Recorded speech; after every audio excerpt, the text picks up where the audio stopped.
Road deaths are one of the most important epidemics of our time and are rising, and the toll amongst the young is the most heartbreaking of all. You have the question of the number of cars on the road and the way the roads are constructed, particularly in the developing world, sometimes without any safety consideration.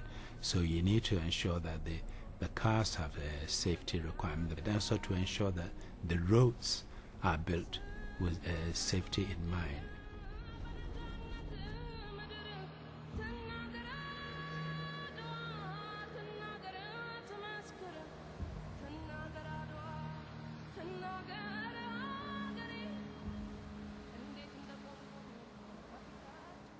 Well, of course, everybody's asking for more funding for every project, but what we're saying is that unless money is devoted to road safety, then a lot of the money that is being pumped into development is simply going to cause more casualties, more deaths and more injuries on the roads of the world, and especially the fact that 9 out of 10 of the casualties are happening in the least developed countries of the world. And we want, in raising public awareness, to point attention to the fact that a lot of these casualties are preventable. A lot of them involve pedestrians, and it is a huge economic cost to the countries involved. I love the situation where we can help other countries, the developing countries, not to do the same mistakes once again that we did, but actually go for sort of, the best solution already from the beginning. And it's not that it's going to cost them money. What's going to cost them money is if they do our mistakes and then have to renovate it once again. We have 50 years of experience in the developed world of how to treat road casualties as a public health epidemic. All we have to do is apply what we know in the developing countries. And we have to put in the soft infrastructure measures like safety fencing, pedestrian crossings, pavements down the side of the road. But we have to do it on a scale that makes a difference. Fiddling around at 200 or 300 locations in a country won't do.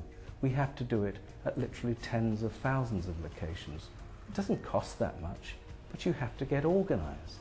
And that's what the International Road Assessment Programme is about.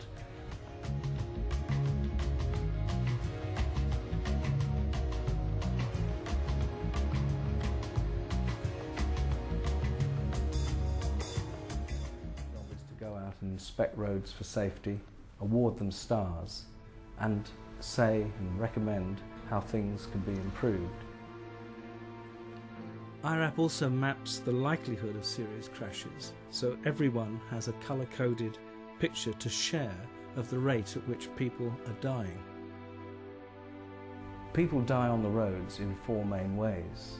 They die in head-on crashes. They die in brutal side impacts at junctions. They die running off the road and hitting obstacles such as trees and lampposts. And they die being hit as pedestrians or cyclists by vehicles. What we're finding in the International Road Assessment Programme is that we can tap a new and modern theme of the younger engineers. They understand much better than the generation ahead of them that the job of road engineering is not just about building glossy new motorway projects. It's about large-scale projects to save lives. I think that the iRAP program is one of the best programs that we came across, since we were thinking of upgrading the safety in our roads, and this program will provide us with great tools in order to do so. This program will help our decision to go and take care of the roads, but with technicians to assess the designs that we already have. What we have in the world is a recognition that road safety is a global development priority. It's costing low and middle income countries a considerable amount of their resources. We've got UN resolutions that are saying the global community should act and act immediately on this problem and help countries address it.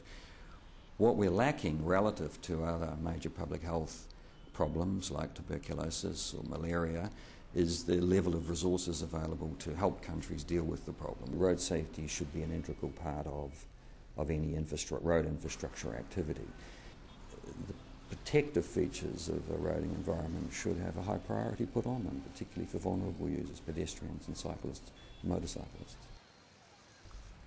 What we have to do is get organised, and it means getting agencies working in different sectors, all aiming at the same target, all following programmes that are going to deliver the saving of life on the roads.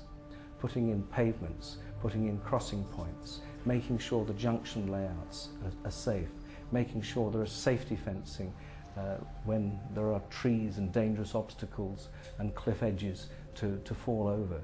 These are worthwhile projects, and the International Road Assessment Programme is trying to show the value of these different types of projects so that all the leadership of the road engineering profession and the road policymakers and the ministers understand that they can spend their money to save lives and get high returns.